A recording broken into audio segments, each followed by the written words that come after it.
Hi students. അപ്പോൾ നമ്മൾ കഴിഞ്ഞ ദിവസം നമ്മുടെ UML ഡയഗ്രത്തിനെ പറ്റിയായിരുന്നു സംസാരിച്ചുകൊണ്ടിരുന്നത്. അപ്പോൾ ആ UML ഡയഗ്രത്തിലെ ക്ലാസ് ഡയഗ്രം നമ്മൾ പഠിച്ചു കഴിഞ്ഞു. ഇനി നമുക്ക് യൂസ് കേസിനെ പറ്റിയായിരുന്നു നമ്മൾ സംസാരിക്കുന്നത്. അപ്പൊ ആദ്യം തന്നെ ഞാൻ നിങ്ങൾക്ക് ജസ്റ്റ് ഈ UML ഡയഗ്രത്തിന്റെ ഇമ്പോർട്ടൻസ് ഒന്ന് നമുക്ക് പറഞ്ഞുതരാം. കാരണം അത്രയും ഇമ്പോർട്ടന്റ് ആണ്. ഞാനൊന്ന് സ്ക്രീൻ ഷെയർ ചെയ്തിട്ട് നിങ്ങൾക്ക് ക്വസ്റ്റ്യൻ പേപ്പർ ഒന്ന് കാണിച്ചുതരാം. ഇത് ഇപ്പൊ നമ്മൾ വ്യൂ ചെയ്തുകൊണ്ടിരിക്കുന്നത് 2023 ക്വസ്റ്റ്യൻ പേപ്പർ ആണ്. ഇതേപോലെ 2024 ക്വസ്റ്റ്യൻ പേപ്പർ ഉണ്ട്, ഞാൻ ഡൗൺലോഡ് ചെയ്ത് വെച്ചിട്ടുണ്ട്. ഓക്കെ, ബട്ട് എനിവേ നമുക്ക് ഒരൊറ്റ ക്വസ്റ്റ്യൻ പേപ്പർ നമുക്കൊന്ന് നോക്കാം. ഞാൻ പറഞ്ഞല്ലോ മോഡ്യൂൾ 1ന്റെ ആ 14 മാർക്ക് ക്വസ്റ്റ്യൻ വരുന്നേരം കണ്ടോ, ആക്ടിവിറ്റി ഡയഗ്രാം വരയ്ക്കാനാണ് ഇവിടെ ചോദിച്ചിരിക്കുന്നത് ആൻഡ് ക്ലാസ് ഡയഗ്രാം വരയ്ക്കാൻ. അപ്പോൾ മെയിൻലി നമുക്ക് 3 ഡയഗ്രാംസ് ആണ് സ്വാഭാവികമായിട്ട് നമ്മളോട് വരയ്ക്കാൻ ആവശ്യപ്പെടാറ്. ഒന്നുകിൽ നമുക്ക് activity diagram, class diagram, use case diagram, ഈ 3 സാധാരണ ചോദിക്കാറ്. എന്നാലും നമുക്ക് സീക്വൻഷ്യൽ ഡയഗ്രാം ഒക്കെ നമുക്ക് അറിയണം എന്ത് വന്നാലും, ബിക്കോസ് നമുക്ക് ഇനി അടുത്ത മിനി പ്രൊജക്ട് ചെയ്യണമല്ലോ. അപ്പൊ ആ സമയത്തൊക്കെ നിങ്ങൾക്ക് 0th റിവ്യൂ മുതൽ നിങ്ങൾക്ക് എന്ത് ചെയ്യേണ്ടി വരും, യൂസ് കേസ് ഡയഗ്രാം, അതേപോലെ തന്നെ ഫെർദർ നിങ്ങൾ സ്റ്റഡി ചെയ്യുമ്പോൾ നിങ്ങൾക്ക് ക്ലാസ് ഡയഗ്രാം, സീക്വൻഷ്യൽ ഡയഗ്രത്തിലൊക്കെ നമ്മൾ പ്രൊജക്റ്റിനെ പ്രസന്റ് ചെയ്യേണ്ടി വരും. ഓക്കെ, എന്നാൽ മാത്രം നമുക്കറിയാലോ UML ഡയഗ്രത്തിന്റെ യൂസും കാര്യങ്ങളൊക്കെ ഇപ്പൊ നമുക്കറിയാം. പെട്ടെന്ന് തന്നെ വിഷ്വലൈസ് ചെയ്ത് മറ്റുള്ളവർക്ക് കാര്യങ്ങൾ ഗ്രാസ്പ് ചെയ്യാൻ വേണ്ടിയിട്ട് പറ്റും. അതാണ് അതിന്റെ മെയിൻ യൂസ്. അപ്പൊ എനിവേ നമുക്ക് യൂസ് കേസ് ഡയഗ്രത്തിനെ ഒന്ന് കണ്ടിന്യൂ ചെയ്യാം.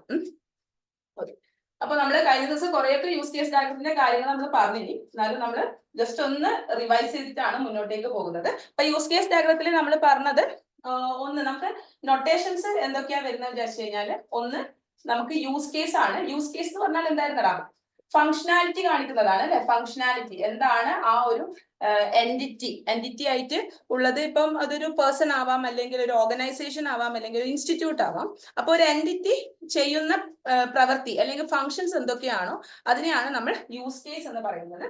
അപ്പൊ അതിന് സാധാരണയായിട്ട് എലിപ്റ്റിക്കൽ ഷേപ്പിന്റെ ഉള്ളിൽ നമ്മൾ യൂസ് കേസ് എന്താ വിചാരിച്ചാൽ എഴുതി കൊടുക്കുകയാണ് ചെയ്യുക. രണ്ടാമതായിട്ട് നമുക്ക് അവിടെ ഉള്ളത് ആക്ടർ ആണ്.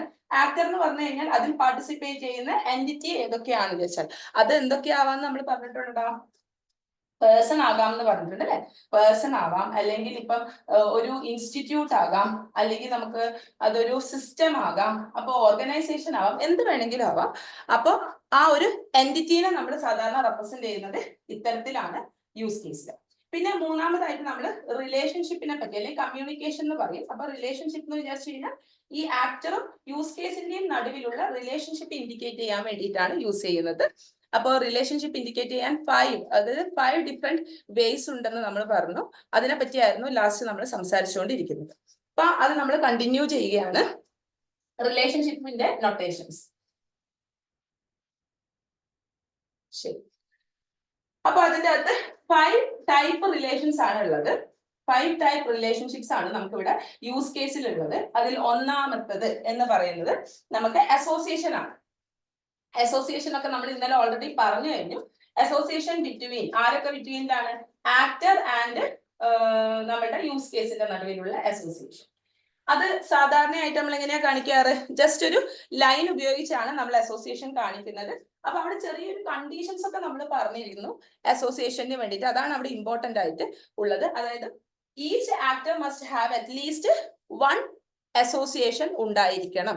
അതായത് ഒരു ആക്ടർക്ക് ഒരു യൂസ് കേസിനോടെങ്കിലും റിലേഷൻ മസ്റ്റ് ആയിട്ടും ഉണ്ടായിരിക്കണം എന്നതാണ് ഒന്നാമത്തത് അല്ലെ. അപ്പൊ ഈച്ച് അല്ലെങ്കിൽ each actor related to at least 1 use case. At least ഒരു യൂസ് കേസിനോടെങ്കിലും ഒരു ആക്ടർ റിലേറ്റ് ചെയ്തിട്ടുണ്ടായിരിക്കണം. രണ്ടാമത്തെ പോയിന്റ് എന്താ നമ്മൾ അവിടെ പറഞ്ഞത്, 1 actor can have relation with more than 1 use case അല്ലെ. ഒരു ആക്ടർക്ക് 1 actor can have relationship with more than 1 use case. ഒന്ന് കൂടുതൽ യൂസ് കേസിലേക്ക് റിലേഷൻ ഉണ്ടാവാം. അതായത് ഒരു ആക്ടർ നമുക്കുണ്ടെങ്കിൽ ആ ആക്ടർക്ക് ഒന്ന് കൂടുതൽ യൂസ് കേസിലേക്ക് ഇങ്ങനെ റിലേഷൻസ് വരാം. Can have relation with more than 1 use case. Similarly more than 1 use case can have relation with 1 actor. അങ്ങനെയല്ല, നേരെ തിരിച്ചിട്ട് 1 use case can have more than relation with more than 1 actor. അതായത് 1 use case can have relation with more than one actor. ഒരു use കേസിന് ഒന്ന് കൂടുതൽ ആക്ടറിനോട് relation ഉണ്ടാകാം. അതായത് ഇപ്പൊ ഈ ഒരു യൂസ് കേസ് ഞാൻ കൺസിഡർ ചെയ്യുകയാണെങ്കിൽ ആ യൂസ് കേസിന് ഇവിടെ 2 ആക്ടർ ഉണ്ട്. 2 ആക്ടേഴ്സിനോട് വേണമെങ്കിൽ എന്താവാം, ഇപ്പോ അല്ലെങ്കിൽ ഇവിടെ വരയ്ക്കാമല്ലോ, ഒരു സിംഗിൾ ആക്ടർ ഞാൻ ഇവിടെ വരയ്ക്കുന്നു. ഇങ്ങനെ ഒരു റിലേഷനും ഉണ്ടാവാം. ഞാനിപ്പോ ഇതിനൊന്ന് നമുക്കൊരു പിന്നെ എന്താണ് ബാങ്കിന്റെ ഒരു സിസ്റ്റത്തിനോടൊന്ന് റിലേറ്റ് ചെയ്തിട്ട് നോക്കാം. ഒരു ബാങ്ക് ഒരു മാനേജ്മെന്റ് സിസ്റ്റത്തിനോട്. അതായത് ഇപ്പൊ ഞാൻ ഇവിടെ ഒരു കസ്റ്റമറിനെ കൺസിഡർ ചെയ്യാണ്. കസ്റ്റമർ. അപ്പൊ എനിക്ക് ഒരു കസ്റ്റമർക്ക് എന്തൊക്കെ കാര്യങ്ങൾ ചെയ്യാൻ പറ്റും? ഇപ്പൊ ഒരു ഓപ്പൺ അക്കൗണ്ട് ചെയ്യണമെന്ന് വിചാരിക്കുക. ഓപ്പൺ അക്കൗണ്ട് ചെയ്യണമെങ്കിൽ അദ്ദേഹത്തിന് ബാങ്കിന്റെ ഏതെങ്കിലും ഒരു എംപ്ലോയി ആയിട്ട് എന്ത് ചെയ്യേണ്ടി വരും? പിന്നെ കമ്മ്യൂണിക്കേറ്റ് ചെയ്യണം എന്ന് വിചാരിക്കാം. സോ ബാങ്ക് എംപ്ലോയി, ഇപ്പൊ അങ്ങനെയൊന്നും ആവശ്യമില്ല, നിർബന്ധമില്ല. ബട്ട് എനിവേ ബാങ്ക് എംപ്ലോയി ആയിട്ട്, കാരണം എന്തായാലും വെരിഫിക്കേഷൻ പർപ്പസിനെങ്കിലും ബാങ്ക് എംപ്ലോയി ആയിട്ട് ഒരു വീഡിയോ കോൾ എന്തായാലും നടത്തേണ്ടി വരും ഒരു അക്കൗണ്ട് ഓപ്പൺ ചെയ്യുന്നത്. അപ്പോൾ ഒരു കസ്റ്റമർ ബാങ്ക് എംപ്ലോയി ആയിട്ട് ഓപ്പൺ അക്കൗണ്ടിന് റിലേറ്റ് ചെയ്യുന്നുണ്ട്. അപ്പൊ ഈ ഒരു മൂന്നാമത്തെ പോയിന്റ് ആണ് നമുക്ക് ഇവിടെ ക്ലിയർ ആവുന്നത് അല്ലെ? ആ ഓപ്പൺ അക്കൗണ്ടിന് 2 റിലേഷൻ വന്നു. ഇത് 2 ആക്ടറേ പറ്റുള്ളൂ നിർബന്ധം ഉണ്ടോ? ഇല്ല. എത്ര 2 കൂടുതൽ എത്ര ആക്ടേഴ്സിന് വേണമെങ്കിലും ആ ഒരു പിന്നെ യൂസ് കേസിന് എന്ത് ചെയ്യാം, അസസ് ചെയ്യാൻ വേണ്ടി പറ്റും. ഇനി ഇതേപോലെ തന്നെ ഇവിടെ നമുക്ക് കസ്റ്റമർ ഒന്ന് കൂടുതൽ യൂസ് കേസിനെ അസസ് ചെയ്തതായിട്ട് കാണിക്കുന്നത്. നമുക്ക് ഏതൊക്കെ എടുക്കാം? ഇപ്പൊ ഞാനിപ്പോ പറയാണ് ഒരു കേസ് ഡെപ്പോസിറ്റ് ഫണ്ട് നോക്കട്ടെ. Deposit fund, okay, deposit fund ഉണ്ട്. ഇനിയിപ്പോ എനിക്ക് ഒരു ബാലൻസ് എൻക്വയറി ഉണ്ടെങ്കിൽ ബാലൻസ് എൻക്വയറി, വിഡ്രോവൽ, ഇതൊക്കെ നമുക്ക് ഇവിടെ ചെയ്യാൻ പറ്റും. ഇപ്പൊ ബാലൻസ് എൻക്വയറി ഉണ്ടെങ്കിൽ ബാലൻസ് എൻക്വയറി,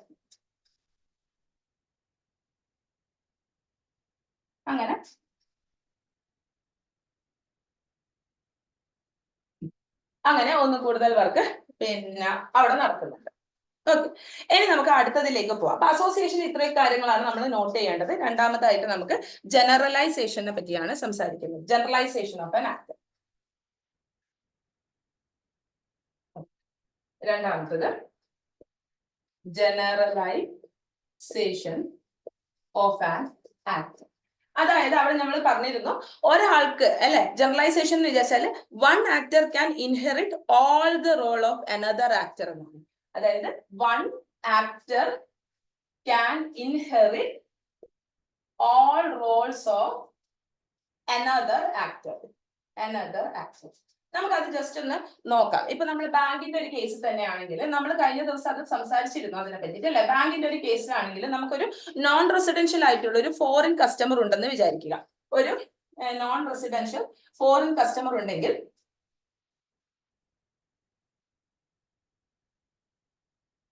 ഒരു NRFC കസ്റ്റമർ ഉണ്ടെന്ന് വിചാരിക്കാം. അപ്പൊ NRFC കസ്റ്റമർ അദ്ദേഹമായിട്ട് കൺവേർട്ട് കറൻസി എന്നൊക്കെ പറയുന്ന പല പരിപാടികളും ബാങ്കുമായിട്ട് റിലേറ്റ് ചെയ്ത്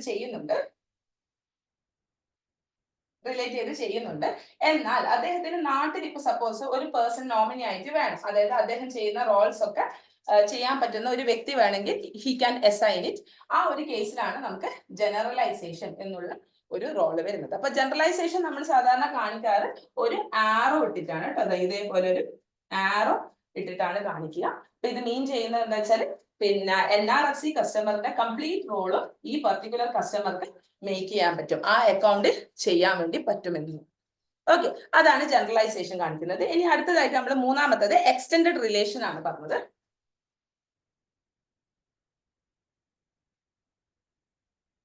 മൂന്നാമത്തത് എക്സ്റ്റെൻഡഡ് റിലേഷൻഷിപ്പ് ആണ്. Extended relationship between the two use case എന്ന് പറയാം. Between two use case, 2 use കേസിന്റെ നടുവിലെ റിലേഷൻഷിപ്പ് എക്സ്റ്റെൻഡ് ചെയ്യപ്പെടുക. സാധാരണയായിട്ട് ഇത് ഉപയോഗിക്കുന്നത് എപ്പോഴാണെന്ന് വെച്ച് കഴിഞ്ഞാല് നമുക്ക് കണ്ടീഷണലി ട്രിഗർ ചെയ്യുന്ന ഏതെങ്കിലും ഒരു ഫങ്ഷനാലിറ്റി ഉണ്ടെങ്കിൽ, അതായത് ആ ഫങ്ഷനാലിറ്റി എപ്പോഴൊന്നും നമ്മൾ ട്രിഗർ ചെയ്യപ്പെടുന്നില്ല, പക്ഷെ കണ്ടീഷണലി എപ്പോഴെങ്കിലൊക്കെ ആയിട്ട് അത് ട്രിഗർ ചെയ്യപ്പെടുമെങ്കിൽ അതിനെ നമ്മൾ സാധാരണ എക്സ്റ്റെൻഡിലാണ് കീപ്പ് അപ്പ് ചെയ്യുന്നത്. ഇപ്പൊ നമുക്ക് അതിന്റെ ഒരു എക്സാമ്പിൾ എടുക്കാം. ഇപ്പൊ ഡെപ്പോസിറ്റ് ഫണ്ട് ചെയ്യുന്നു. ഇപ്പൊ ഡെപ്പോസിറ്റ് ഫണ്ട് ചെയ്യുന്ന സമയത്ത് എനിക്ക് ഒരു ബോണസ് കാൽക്കുലേഷൻ മേക്ക് ചെയ്യണം. എപ്പോഴൊന്നും എനിക്ക് ആ ഡെപ്പോസിറ്റ് എല്ലാ തവണയും ഞാൻ ഡെപ്പോസിറ്റ് ചെയ്യുമ്പോൾ ബോണസ് കാൽക്കുലേഷൻ ചെയ്യോ? ഇല്ല. എപ്പോഴെങ്കിലൊക്കെ ആയിട്ട് എനിക്ക് ബോണസ് കാൽക്കുലേഷൻ ആവശ്യം വരും. എനിവേ എന്തെങ്കിലും ഒരു ഫെസ്റ്റിവൽ ടൈമോ അല്ലെങ്കിൽ ഏതെങ്കിലും ഒരു സ്പെഷ്യൽ ഡേയ്സോ അങ്ങനെ ഏതെങ്കിലും ഒരു ടൈമിലൊക്കെ ബോണസ് കാൽക്കുലേഷൻ ആവശ്യമുണ്ട്. അപ്പൊ അതെന്താണ്? കണ്ടീഷണൽ ആണ് ബോണസ് കാൽക്കുലേഷൻ എന്ന് പറയുന്നത്. അപ്പൊ ഡെപ്പോസിറ്റ് ഫണ്ടിന്റെ എടുക്കാൻ ഞാനിവിടെ കാൽക്കുലേറ്റ് ബോണസ് എന്നും പറഞ്ഞിട്ട് ബോണസ് കാൽക്കുലേഷൻ ഞാനിവിടെ മേക്ക് ചെയ്തു. ഓക്കെ. അപ്പൊ ശരിക്കും പറഞ്ഞു കഴിഞ്ഞാൽ നമുക്ക് ഇതെല്ലാം കൂടെ ഒരു സ്പേസിൽ വരണം. കാരണം എന്നാൽ മാത്രമേ നമുക്ക് അവസാനം ബൗണ്ടറി വരയ്ക്കാൻ വേണ്ടി പറ്റുള്ളൂ. അപ്പൊ ആവുന്നത് നമുക്ക് എന്ത് ചെയ്യാം? ഓക്കെ. അപ്പൊ ആവുന്നത് നമുക്ക് എന്ത് ചെയ്യാം? ഇതൊരു സ്പേസിന്റെ ഉള്ളിൽ, ഒരു ചെറിയ സ്പേസിന്റെ ഉള്ളിൽ കാണിക്കുന്ന രീതിയിൽ തന്നെ ആക്കാം. ആക്ടർ ഞാൻ ഇങ്ങനെ അറ്റത്ത് വരയ്ക്കുന്നുണ്ട്. ബാങ്ക് എംപ്ലോയിനെ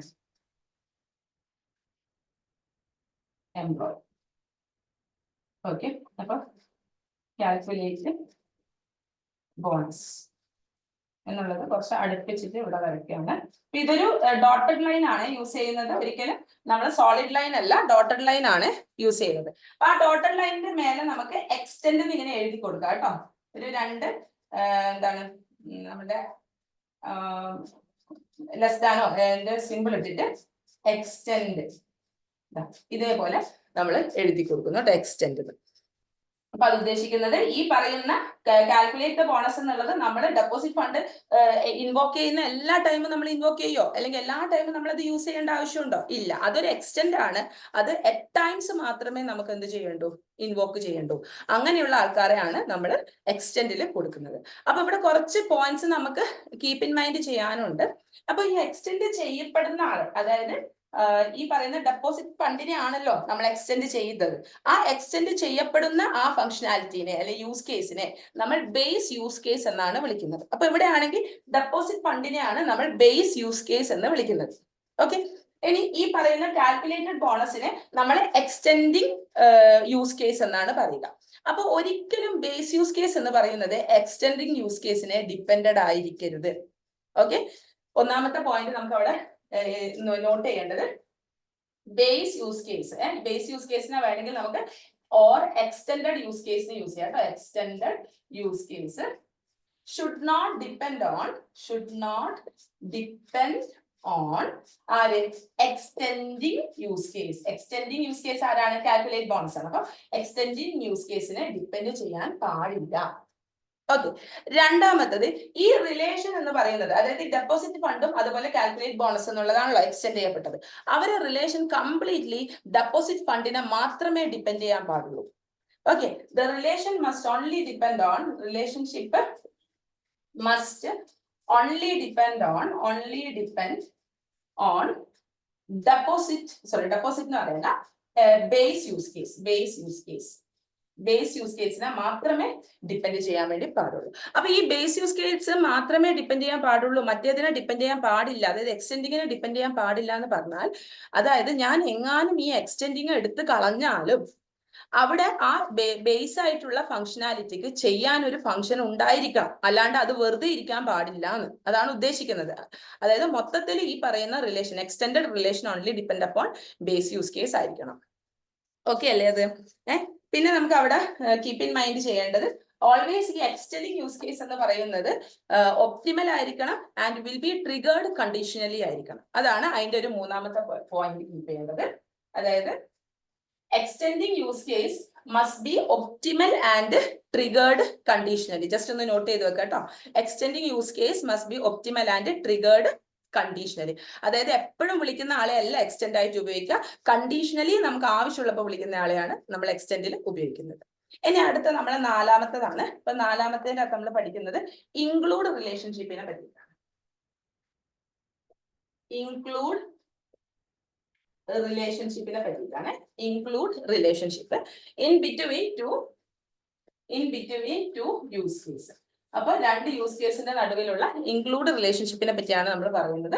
അപ്പൊ അവിടെ നോക്കിക്കഴിഞ്ഞാല് ശരിക്കും പറഞ്ഞാൽ ഇൻക്ലൂഡ് റിലേഷൻഷിപ്പിന്റെ ഒരു ബേസിക്സ് എന്താന്ന് വിചാരിച്ചു കഴിഞ്ഞാല് കോഡ് റീയൂസബിലിറ്റി ആണ്. അതിന്റെ ഉപയോഗം എന്ന് പറയുന്നത് കോഡ് റീയൂസബിലിറ്റി ആണ്.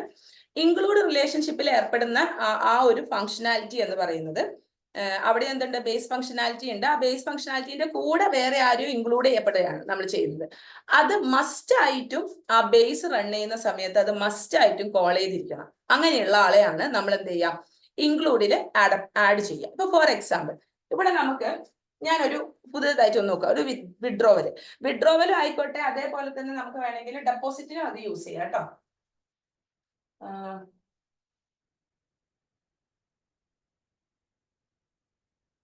ഈ ഫിഗർ നമുക്ക് ലാസ്റ്റ് വരച്ചാൽ മതി നിങ്ങള്. അപ്പോ ഞാൻ ഇതിപ്പം വരക്കുന്ന സമയത്ത് എനിക്കിപ്പോ ഇതിന്റെ ഇവിടെ ഒരു വിഡ്രോവൽ ഞാൻ യൂസ് ചെയ്യുന്ന വിചാരിച്ചു. Withdraw deposit fund, withdraw fund എന്ന് പറഞ്ഞിട്ടുള്ള ഒരു സംഭവം ഞാൻ യൂസ് ചെയ്യുന്നുണ്ട്. ഈ വിഡ്രോ ഫണ്ടിലേക്ക് എനിക്ക് ഒരു ഇൻക്ലൂഡ് ഞാൻ കൊടുക്കുന്നുണ്ട് കേട്ടോ. എന്താ ഇൻക്ലൂഡ് എന്ന് ചോദിച്ചാൽ അപ്ഡേറ്റ് ബാലൻസ് ആണ്. Update balance, update balance.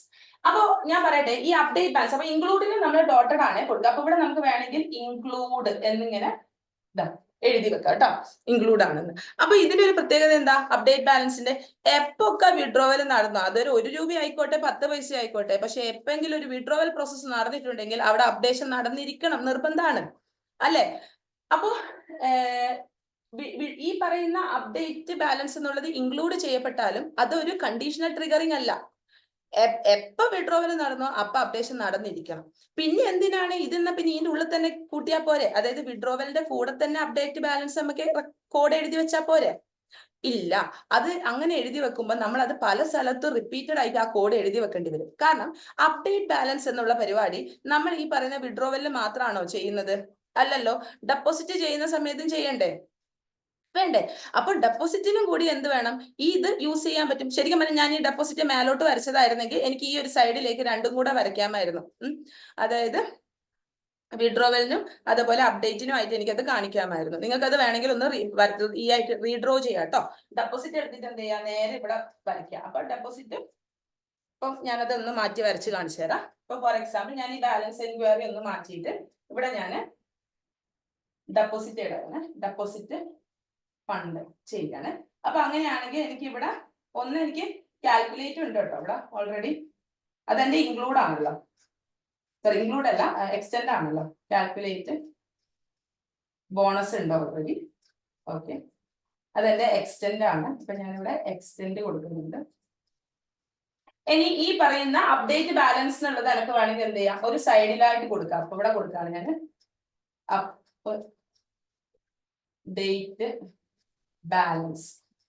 അപ്പൊ ഈ അപ്ഡേറ്റ് ബാലൻസ് എന്ന് പറയുന്നതിന് ആർക്കൊക്കെ എടുക്കാം, ഇവിടെ വിഡ്രോവലിനും എടുക്കാം, അതേപോലെ ഡെപ്പോസിറ്റിനും എടുക്കാം. രണ്ട് സ്ഥലത്തും ഇത് എന്ത് ചെയ്തതാണ്, include ചെയ്യപ്പെട്ടതാണ്,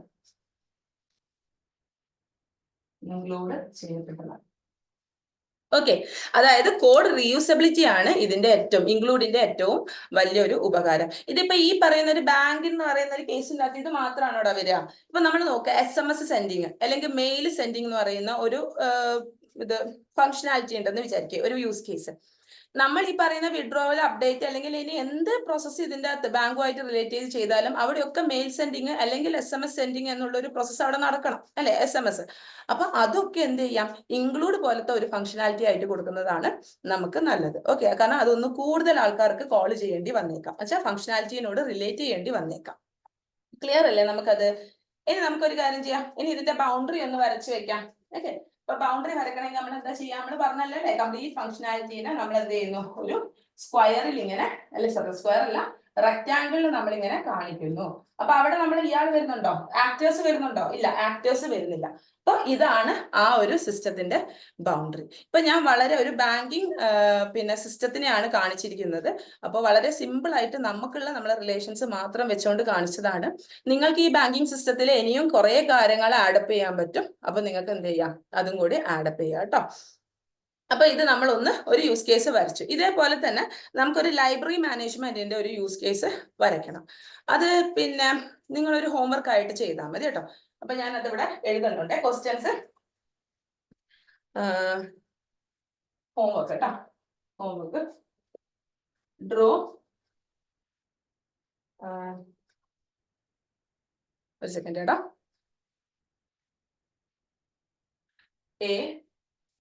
UML use case diagram for library management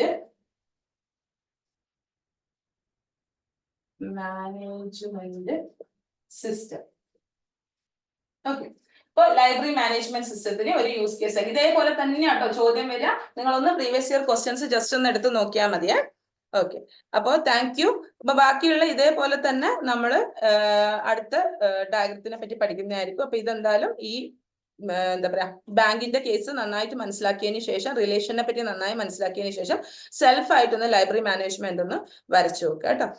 എനിക്ക് ഇത് കണ്ടിട്ട്, ഈ വീഡിയോ കണ്ടിട്ട് ഇതിന്റെ നോട്ട്സ്, ഇപ്പൊ നിങ്ങൾ എഴുതിയെടുത്ത ലെക്ചർ നോട്ട്സ് ഉണ്ടല്ലോ, ആ ലെക്ചർ നോട്ട് ഞാൻ ഓൾറെഡി നിങ്ങളോട് അസൈൻമെന്റ് സബ്മിറ്റ് ചെയ്യാൻ പറഞ്ഞിട്ടുണ്ട് August 5th. ആ അസൈൻമെന്റിന്റെ കൂടെ ലെക്ചർ നോട്ടും വളരെ നീറ്റ് ആയിട്ട് എഴുതി എനിക്ക് സബ്മിറ്റ് ചെയ്യണം. നീറ്റായിട്ട് എഴുതാൻ വിചാരിച്ചു കഴിഞ്ഞാൽ അതിന് രണ്ടാമത് മൂന്നാമത് എഴുതണ്ട. ഞാൻ ഈ പറയുന്ന സമയത്ത്, അല്ലെ ക്ലാസ് നിങ്ങൾ കേൾക്കുന്ന സമയത്ത് എഴുതിയിട്ടുണ്ടാവില്ല A4 ഷീറ്റ് പേപ്പറിൽ, ആ A4 ഷീറ്റ് പേപ്പറിൽ എഴുതിയ സാധനം എനിക്ക് സബ്മിറ്റ് ചെയ്താൽ മതി. ഓക്കെ.